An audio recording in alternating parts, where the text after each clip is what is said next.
Today we're tackling a topic that's essential in a leadership role: mastering difficult conversations. Whether it's addressing performance issues, delivering bad news, or resolving conflict, the ability to navigate these conversations effectively is a really key part of your leadership toolkit. So let's dive into some strategies. The first step in mastering difficult conversations is to plan and prepare. Take the time to clarify your objectives. What do you want to achieve out of that conversation? And anticipate any potential reactions that you could be facing. Consider the timing and location of the conversation to minimize any distractions and also maintain privacy. By going into the conversation well prepared, you're going to feel more in control of what's going to occur. Now, when you're dealing with something that requires a conversation, where you need to address behaviour or something that's gone wrong, it can be tempting to leap straight into it as soon as you've made aware of that issue. But unless someone is actually in danger or it is unravelling right in front of you, don't fly into the conversation if you can avoid it without having the time just to quickly prepare yourself and investigate it if you need to. Also consider the priority of the conversation. Do you need to address it straight away? Is it something that can wait till your next scheduled catch up with that person? I have learned that sending somebody a message saying, "I really need to catch up with you today," can cause some individuals a lot of anxiety. Once you are prepared, ask the person for a quick chat when you can see that they are actually free, so you aren't letting them stew over it for hours and distracting them from trying to do their job. If it is something, however, that you notice in the moment and could deal with quickly on the spot without too much drama, I do recommend that you just do that. For example, if you can hear a staff member on the phone talking inappropriately to a client, I'd deal with that straight away by taking them aside after the phone call and saying I couldn't help but overhear them saying X and Y on the phone to one of our clients. And can you tell me more about what was going on in that conversation? And listen to how they respond and what the situation is, and then clearly follow up with how you would prefer that they interacted with clients. Now, step 2 going into the conversation that you're having is to lead with empathy. Put yourself in the other person's shoes with a genuine desire to try and understand where they were coming from. So I would always start off with asking them about the situation and what had occurred for them. How did they see it? I think it helps set the scene so that they feel heard and you don't jump into something without fully understanding it from their perspective as well. For example, I did a 9-month stint where I went out and worked with another team and then came back to my substantive team after 9 months.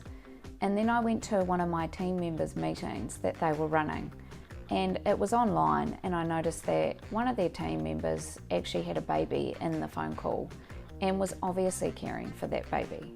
This was unusual because normally we require that team members actually take domestic leave to look after dependents. And I actually already had history where that particular individual that was looking after the baby on the call had previously been told by their manager that they needed to take domestic leave and they couldn't do that while they were working. So I already had this preconceived idea that this individual was back to old habits.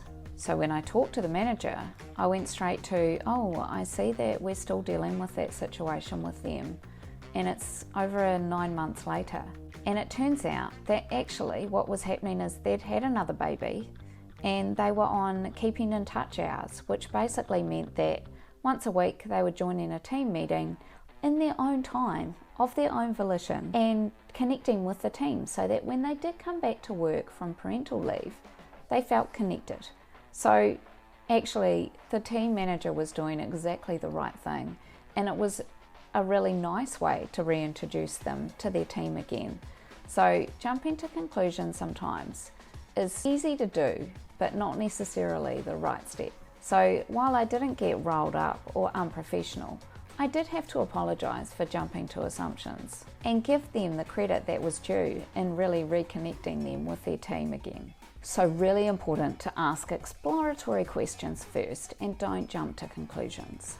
Listen to their responses, acknowledge any feelings or emotion that they might be expressing, and be genuine. Don't just ask them and then rush into your assessment of the situation. You need to understand where they're coming from so that you know that the actions that you need them to take are going to work well in that situation. Step 3 is to be direct and specific. Clearly articulate the issue at hand. Avoid being vague or ambiguous in your language. Use concrete examples to illustrate your points and provide the context for the feedback. Being direct shows respect for the other person's time and allows for a more focused discussion. If you are vague, it's really easy for your message to be misinterpreted and for you not to actually get the outcome that you need from the conversation. I have had situations where I thought I was completely on the same page as my staff member and that they already knew, like me, that what they had done was incorrect and wrong and that they needed to address it, because in my mind it was really obvious. So when I raised it with them, I raised it in a way that was, well, we already both know why we're here, and was probably more conversational in how I dealt with it, rather than being really direct and giving them the specific examples and situation. I discovered later that I wasn't that clear at all, and they actually didn't really understand what it was that they had apparently done wrong, and then they repeated exactly the same action again. And their response to me was, well, it didn't really seem like it was such a big deal because we just had a chat about it. So really important to be really clear about the situation and what you need from them. They can then provide the context that you may need to explain the actions.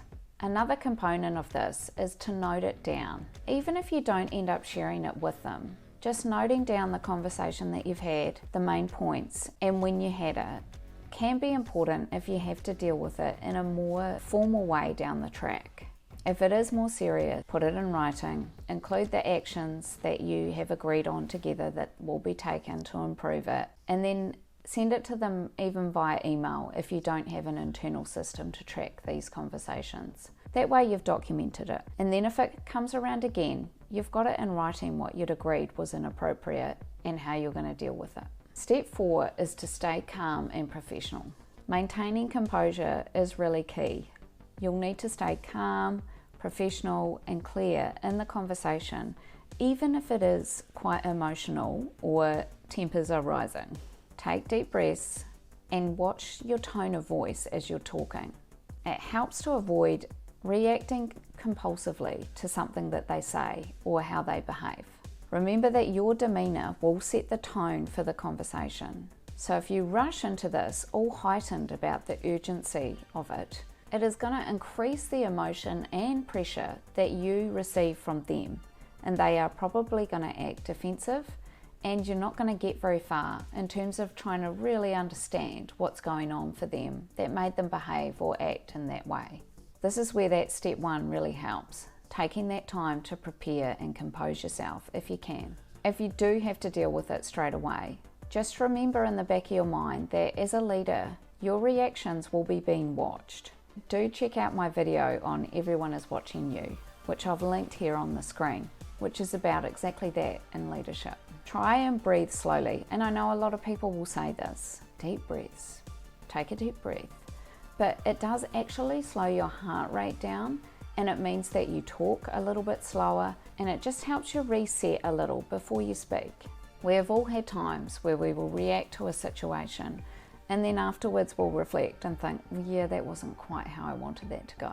I know with kids this is very easy, but it can also occur in a work situation. If we don't have our mindset turned to focus on that leadership reality of needing to keep it together and be a role model for our team. Now, just quickly for those of you who are new to my channel, I'm Nikki. I've been in leadership for over 17 years, going from leading just 2 people to leading leaders of large teams. And if you're getting some value out of this video, can you please like and subscribe? It really helps me out a lot. Step 5 is to seek collaborative solutions. Approach the conversation as a problem-solving opportunity rather than some kind of disciplinary measure. Involve the other person in brainstorming solutions and be open to their input, not just focused on the behaviour that occurred or what they did wrong. By working together, you can come up with an outcome that gives a sense of ownership for them and accountability. It is pretty hard to get somebody to keep doing exactly what you tell them to do if you haven't built up that sense of ownership and the why behind what you're asking them to do. I think most people can think of a time where they were asked or told to do something with no rationale, just you need to do this, and that feeling of resentment that can bring, and we don't want that. So listening and working together on a solution, and it could be that you think, well, this is really easy. I'm asking them to show up to work on time. It's black and white. But for them, perhaps the struggle is that they live on their own as a parent and they have 3 kids to try and get organised in the morning, and the whole morning is extremely stressful for them and they're always rushing. So getting to work on time actually involves a series of steps that happen 4 hours before work even starts. So this could be an opportunity to talk that through and help them with some steps to manage that and hopefully reduce that stress for them as well. My last tip is to remember that everybody makes mistakes and you can't pull everyone up on everything. So pick your battles. Sometimes it's not worth getting into a big discussion about language, for example. If a quick, hey team, just watch how we're speaking, everyone's listening, is enough just to move it on. Or perhaps it doesn't need any comment at all. And being able to know what is important to raise and what you need to let go of is just part of that leadership journey. And it takes time and practice to develop. It does handling even the toughest conversations with grace and professionalism. So good luck with your conversations, and thanks for watching.